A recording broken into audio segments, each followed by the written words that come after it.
Assalamualaikum warahmatullahi wabarakatuh. Al-Fatihah.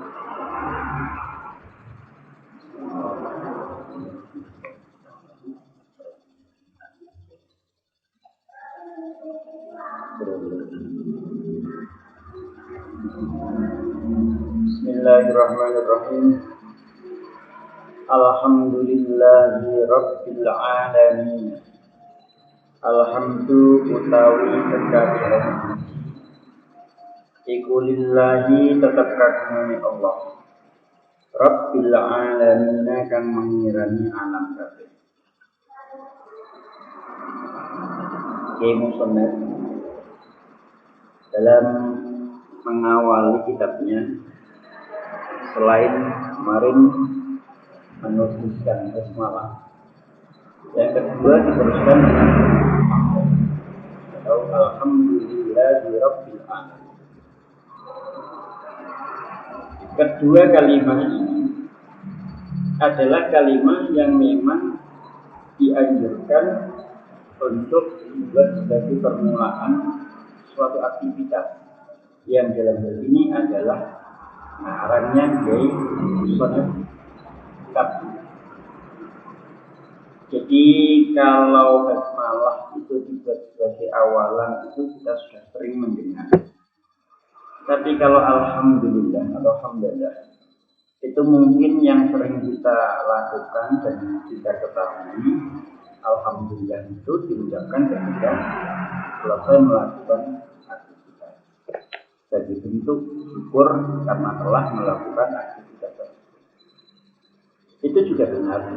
Namun juga ternyata ada hamdalah yang digunakan untuk awal suatu aktivitas. Contohnya di sini. Musannaf mengawali aktivitas mengarangnya dengan hamdalah juga setelah basmalah. Tujuannya apa? Tujuannya berbeda. Kalau mengucapkan hamdalah setelah selesai pekerjaan, ini tujuannya adalah sebagai rasa syukur karena telah menyelesaikan pekerjaan tersebut. Kalau hamdalah diucapkan di awal aktivitas, ini tujuannya adalah tabarrukan atau mencari barokah. Jadi alhamdulillah, semoga apa yang akan kita lakukan ini mendapatkan barokah, mendapatkan ridho dari Allah Subhanahu wa taala. Sama persis dengan basmalah. Di basmalah itu tujuannya untuk tabarukan, alhamdulillah juga begitu. Bahkan dalil yang mendasarinya itu juga sama persis bunyinya. Kalau kemarin tentang basmalah, hadisnya kullu amrin bi balin la yubda'u bi bismillahirrahmanirrahim fa huwa afdal. Begitu juga dengan hamdalah. Kullu amrin bi balin la yubda'u bi alhamdulillah fa huwa afdal. Nah, dalam memahami dua hadis ini, menerapkan dua hadis ini, ulama kemudian berpikir, ada dua hadis yang isinya sama, tujuannya sama, cuman kalimat yang dibuat anjuran ini berbeda. Yang satu adalah basmalah, yang satu adalah hamdalah. Semuanya memerintahkan untuk membuat kalimat tersebut hamdalah dan basmalah sebagai awal suatu aktivitas. Ini mana yang benar? Ternyata benar semua. Kemudian apakah bisa dibarengkan? Tidak mungkin. Karena basmalah dan hamdalah yang memang kalimat yang berbeda. Otomatis penyebutan salah satunya tidak akan mengakibatkan yang lain. Tidak mungkin berbarengan. Sehingga kemudian akhirnya ulama merumuskan ternyata antara kedua kalimat ini memang harus dipilih mana yang diucapkan dan mana yang di belakangnya, ya tidak sampai akhir yang di belakangnya. Kemudian muncul suatu rumusan bahwasanya basmalah inilah yang pertama kali yang memang harus didahulukan, tidak boleh yang lain. Kemudian mengatakan bahwasanya basmalah ini adalah ibtidah hakiki, jadi suatu kalimat yang dianjurkan untuk sebagai permulaan suatu aktivitas yang memang tidak boleh didahului oleh kalimat yang lain. Tidak boleh didahului dengan kalimat yang lain. Ini adalah ibadah hati dan itu diterapkan pada basmalah. Karena memang tradisinya di Quran sudah seperti itu. Mesti basmalah dulu, tidak ada yang selain basmalah dulu. Sedangkan hamdalah ini dikategorikan tidak idofi, atau yang penting masih dianggap itu suatu permulaan, tidak berada di tengah dan tidak berada di akhir, masih di awal-awal meskipun terdahulu dengan kalimat yang lain. Jadi tidak idofi itu adalah suatu kalimat yang dianjurkan untuk diucapkan, yang boleh didahului dengan kalimat yang lain yaitu sehingga kedua kalimat tersebut tetap diucapkan dan ditulis oleh musannaf. Bismillah terlebih dahulu, kemudian disusul dengan alhamdulillah, sama-sama bertujuan mencari barokah. Saudara-saudaraku yang saya hormati, alhamdulillahirabbil alamin. Kalau kita sering mendengarkan, artinya adalah segala puji bagi Allah Tuhan semesta alam. Alhamdulillah, ini maknanya adalah pujian. Kemudian dalam terjemahan itu memang yang mestinya seperti itu. Terjemahan selalu disebutkan segala. Segala itu artinya semua. Ya. Jadi dikatakan segala puji atau semua pujian. Ini menunjukkan arti bahwasanya pujian itu ternyata tidak hanya satu. Kenyataannya memang seperti itu. Pujian tidak hanya satu, makanya dibahasakan dengan segala. Kalau hanya satu, maka cukup pujian saja. Tapi kalau lebih dari satu, mungkin banyak, ini maka bahasanya adalah segala. Jadi segala menunjukkan semua. Nah ini kemudian ini semuanya ini yang apa saja? Ada berapa pujiannya kok? Bukan segala pujian. Nah ini kemudian di dalam beberapa kitab para ulama menjelaskan bahwasanya alhamdulillah ya, itu ada satu rahasia. Kalau pujian itu adalah arti dari kata hamdul, ya, hamdul. Cuman yang mempunyai makna segala ini ternyata terletak pada alhamdulillah itu, alnya alhamdulillah. Itu menunjukkan suatu jumlah atau banyaknya pujian yang memang sebenarnya memang ada. Jadi memang itu namanya adalah al-ahdudini. Al-ahdudini itu adalah hal yang menunjukkan ada sesuatu yang tersimpan yang sudah bisa dipahami dalam hati kita. Itu namanya al-ahdudini. Kemudian ada berapa jumlah hamdun atau pujian itu? Para ulama merumuskan ada 4 pujian melihat dari siapa dan untuk siapa. Dari siapa untuk siapa ini terbagi menjadi 4. Yang pertama adalah hamdul qadim alal qadim, yaitu pujian Gusti Allah. Al-Qadim ini adalah Gusti Allah karena yang Qadim ini hanya Gusti Allah. Pujian Gusti Allah kepada Gusti Allah. Jadi hamdulillah ala Allah. Gusti Allah memuji dirinya sendiri. Ini adalah salah satu bentuk hamdul yang pertama. Ini contohnya banyak di Al-Quran itu sering. Gusti Allah memang memuji dirinya sendiri. Mengapa kok memuji dirinya sendiri? Karena memang Gusti Allah memang yang paling layak untuk dipuji. Karena segala sesuatu kebaikan itu semuanya dari Allah. Maka bukan diartikan ini suatu kesombongan. Memang Gusti Allah memang boleh sombong dan memang harus sombong karena memang yang patut bersombong karena memang semuanya itu dari Gusti Allah. Ya. Jadi hamdul dari Gusti Allah seperti contohnya innallaha ala kulli syai'in qadir, menunjukkan bahwasanya Gusti Allah memuji dirinya, beliau adalah zat yang maha kuasa, mampu untuk melakukan segala sesuatu. Innallaha alimun bidzati sudur. Gusti Allah memuji bahwasanya Gusti Allah zat yang paling mengetahui apa yang ada di dalam hati semua makhluk. Contohnya seperti itu dan banyak lagi. Itu yang pertama. Kalau yang pertama ini kemudian diarahkan kepada Gusti Allah, tepat.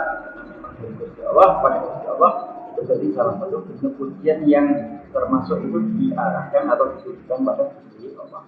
Kemudian yang kedua, hamdulillah ala hamdul qadim alal hati, yaitu Gusti Allah memuji pada makhluknya. Ini juga salah satu bentuk hamdun, bentuk pujian. Dan ini muaranya terakhir ini adalah tujuannya kepada Gusti Allah juga.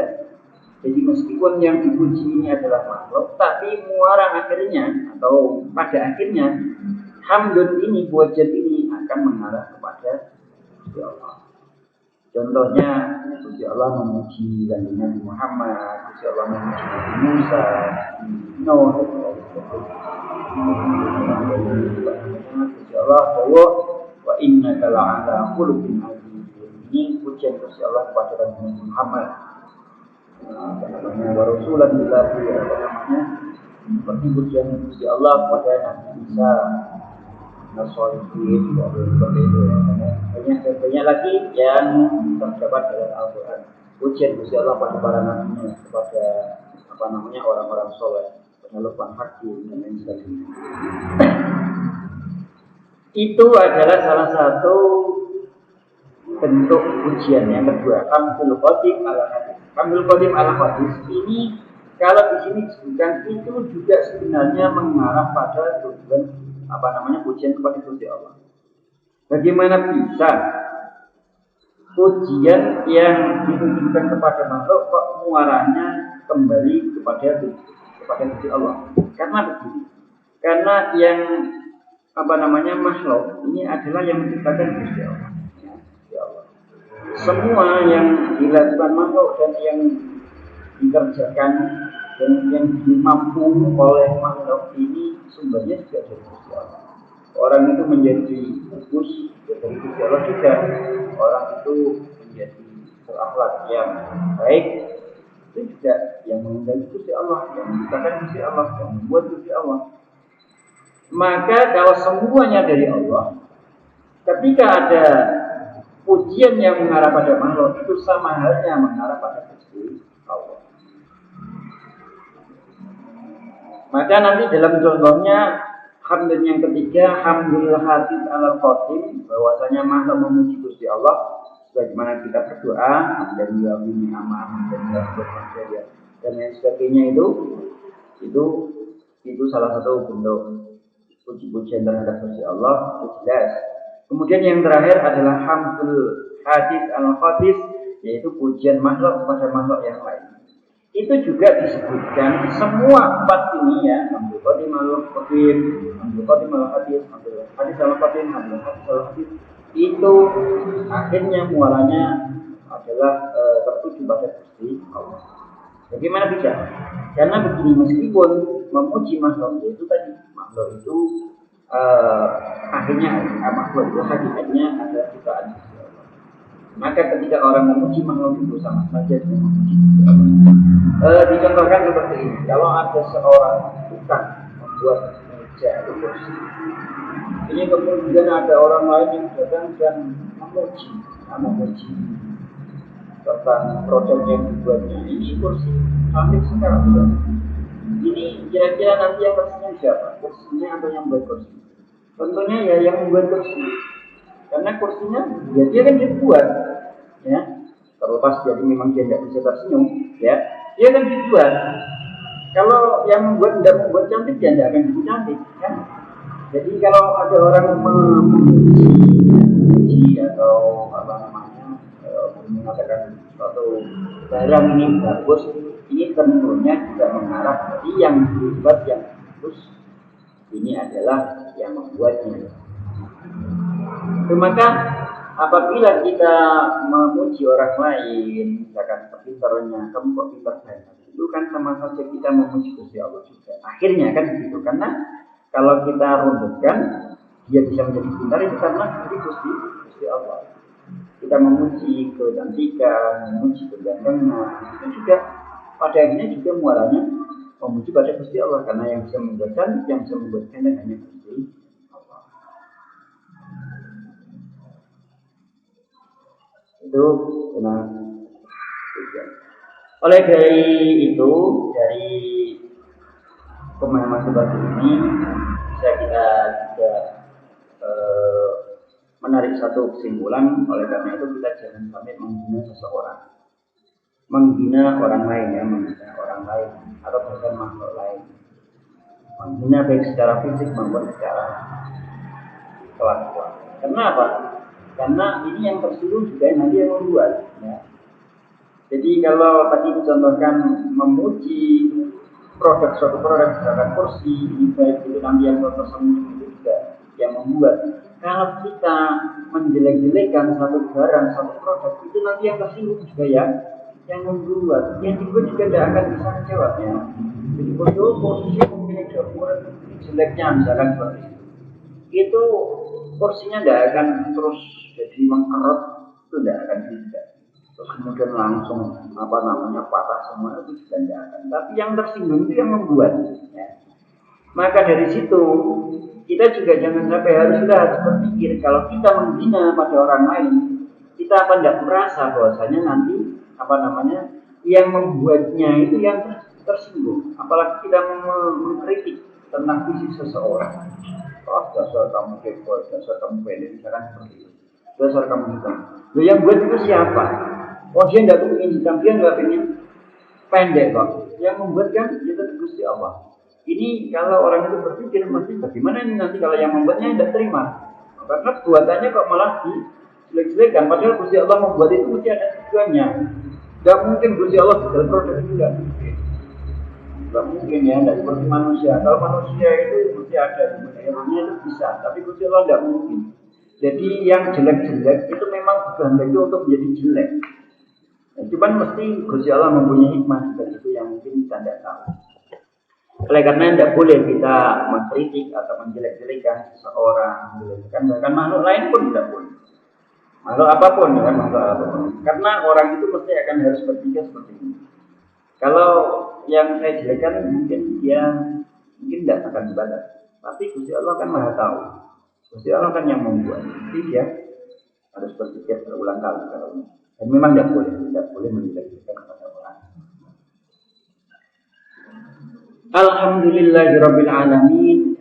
Ini ya, segala puji bagi Allah Rabbil alamin. Rabbil alamin diartikan yang menjadi Tuhan pada seluruh alam. Rabbun itu adalah satu kata yang maknanya kalau dibahasakan Indonesia Tuhan. Sebenarnya Tuhan itu apa, Rabbun itu apa? Ya itu ya sama. Karena Tuhan itu sudah menjadi istilah. Tapi Tuhan itu gimana? Ini kita kan sebenarnya tidak tahu. Banyak yang tidak tahu. Apakah Tuhan itu berarti yang menciptakan? Apakah Tuhan itu berarti yang memberi? Apakah Tuhan itu berarti yang itu? Kalau diurutkan kan memang banyak sekali. Dan ternyata memang makna Rabbun dalam bahasa Arab itu banyak. Makna Rabbun itu tidak hanya yang menciptakan saja. Artinya lafal Rabbun digunakan untuk makna yang memang tidak hanya satu dua. Ini jumlahnya ada banyak sekali.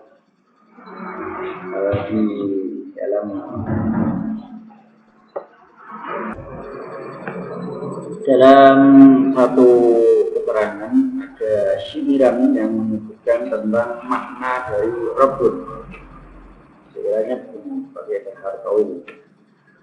Qaribun muhitun malikun wa mudabbirun murabbin kathirul khairi wal mu'lidin ni'am wa khaliquna al-ma'budu jabiru kasrina wa muslihuna was-sahibu thabitil qidam wa jami'una was-sayyidu fal-hadihi ma'anid atat lirrabb fad'u liman nazam. Makna-makna dari lafal Rabbun. Pertama, Qaribun. maknanya adalah dekat. Maka ini juga pas ya, termasuk juga memang apabila kita terapkan pada Gusti Allah ini juga tidak salah, karena Gusti Allah ini yang maha dekat menghadiri kita. Dekat itu tidak harus diidentikan pada satu tempat tidak. Bisa kedekatan secara perasaan, sehingga kita kalau berdoa itu dilarang untuk suara keras, nggak usah teriak-teriak karena Gusti Allah itu maha dekat. Kemudian muhitun, zat yang meliputi artinya yang seluruh makhluk yang ada itu tidak terlepas dari pantauan, tidak ada yang terjaga. Maka orang amal jelek dia harus tahu bahwasanya mesti akan yang mengamal baik sekecil apapun juga harus tahu bahwasanya itu mesti juga akan ada pahala. Kemudian malikun itu adalah yang merajai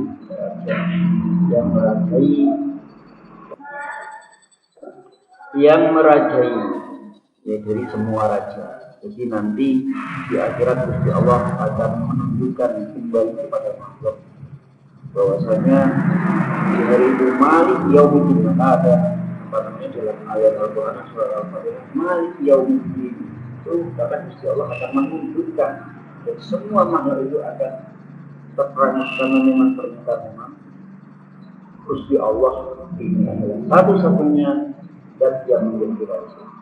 Kalau di dunia banyak orang menjadikan raja-raja, nanti di akhirat itu semuanya tidak akan terlihat bekasnya. Ya ada bekasnya sama sekali. Semuanya akan tunduk pada besaran kerajaan Gusti Allah. Wa mudabbiru, dan zat yang mengatur, ya, yang mengatur. Murabbin, zat yang merawat. Katsirul khair, yang banyak kebaikannya. Wal mulilin ni'ami, dan yang menguasai kenikmatan atau yang memerintah kenikmatan. Wa khaliquna, dan yang menciptakan. Juga ada dalam termasuk Rabb itu artinya adalah zat yang menciptakan itu juga. Al-ma'budu, zat yang disembah. Jabiru kasrina, dan zat yang menutup kekurangan kita.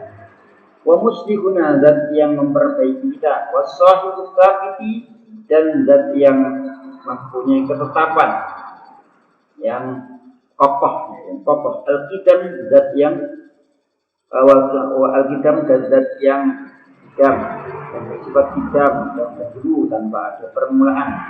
Wajahnya, dan zat yang mengumpulkan kita. Wasayyidu, dan zat yang menjadi pemimpin. Jadi ada berapa? 1, 2, 3. Walaupun mungkin makhluk mudabbiru, raqib, katsirul khairi wal mulham wa qadibuna al maqdudu jadil kasina wa muslimuna was sahibus sabiti. Ada 10 atau macam guna ada. Jamuna 11. Kemudian as-sayyid 12. Ada 12 makna bagi lafal rabbun. Ifat bahari ma'amin at-tasbih rabb fatul man awam. Namun dalam alhamdulillahirabbil alamin ini menurut Muhammad bin Salim dalam kitab Tafsirnya yang dikehendaki dengan kata malikun adalah dengan kata malik, dengan kata rabbun, rabbil alamin, itu adalah malikun, bukan khaliq, bukan. Kemudian di antara sigot atau bentuk lafal pujian ini, manakah pujian yang paling baik? Ini diterangkan. Ada sigot hamdi, ya, sigot pujian pada Gusti Allah yang paling baik. Mengapa dikatakan baik? Karena yang paling menyeluruh, ya, yang paling bisa mengumpulkan seluruh puji-pujian, yaitu doa yang alhamdulillah yang sering kita baca atau mungkin sering kita dengar, yaitu Alhamdulillahi hamdan yuwafi ni'amahu wa yukafi'u mazidah. Kurang lebih artinya alhamdulillah segala puji lillahi bagi Allah hamdan dengan pujian yuwafi ni'amahu yang bisa memenuhi semua kenikmatannya, Wa yukafi'u dan juga bisa membandingi mazidahu pada tambahan kenikmatan. Ini adalah segat hamdu ya, segat pujian pada Gusti Allah yang terbaik. Dulu ceritanya Nabi Adam alaihissalam ketika turun, beliau meminta kepada Gusti Allah, Gusti, saya nyuwun supaya dengan paling saya segat hamdu yang paling baik, sehingga itu nanti akan saya ajar selalu. Dan kemudian malaikat Jibril turun membawa segat alhamdu yang bunyinya seperti itu. Alhamdulillah hamdan yuwafi ni'amahu wa yukafi'u mazidah. Bahkan disebutkan bahwasanya dalam hamd tersebut juga itu memuat doa. Secara tidak langsung itu juga mengandung doa. Doanya bagaimana? Doanya itu yang wa yukafi'u mazidah. Jadi kita mengucapkan alhamdulillah hamdan yuwafi ni'amahu, kita mengucapkan syukur alhamdulillah karena Gusti Allah telah memberi kita nikmat-nikmat yang luar biasa, yang jumlahnya tidak terhitung. Itu sebagai bentuk syukur kita. Kemudian wa yukafi'u mazidah, dan saya mengucapkan hamdan lagi sebagai untuk memenuhi kalau nanti akan ditambah. Secara tidak langsung kan kita akan ditambahi suatu permohonan. Pasti nanti kalau jenengan mau menambah kenikmatan lagi, saya sudah menyiapkan syukur dalam itu alhamdulillah yang sudah saya kirim duluan, yang sudah saya ucapkan duluan. Wa yukafi'u mazidah. Mengapa kok PD kalau nanti akan bertambah? Karena kan ini rumusnya, kalau kita syukur, Gusti Allah akan menambah kenikmatan kita. Kan lagi syakartum la azidannakum. Ya, kalau kita mau bersyukur, syukur sudah kita laksanakan, ya paling tidak di lisan dengan mengucapkan alhamdulillah hamdan yuwafi. Sehingga kalau kita sudah bersyukur berarti sesuai dengan konsepnya pemberian Gusti Allah atas orang yang bersyukur, Gusti Allah akan menambah lagi kenikmatan yang telah diberikan. Maka Gusti kalau nanti dengan maringi kula tambah kenikmatan, saya sudah melakukan syukur dengan mengatakan hamdalah yang sebelumnya dengan maringi kenikmatan tersebut sudah saya aturkan. Itu seperti itu. Jadi doa yang mengandung doa, pujian pada Gusti Allah yang mengandung doa. Wa yang qasimul hamdu ila wajibin, hamdalah itu dibagi pujian pada Gusti Allah itu hukumnya ada beberapa, ada satu. Yang pertama wajib seperti tahmid.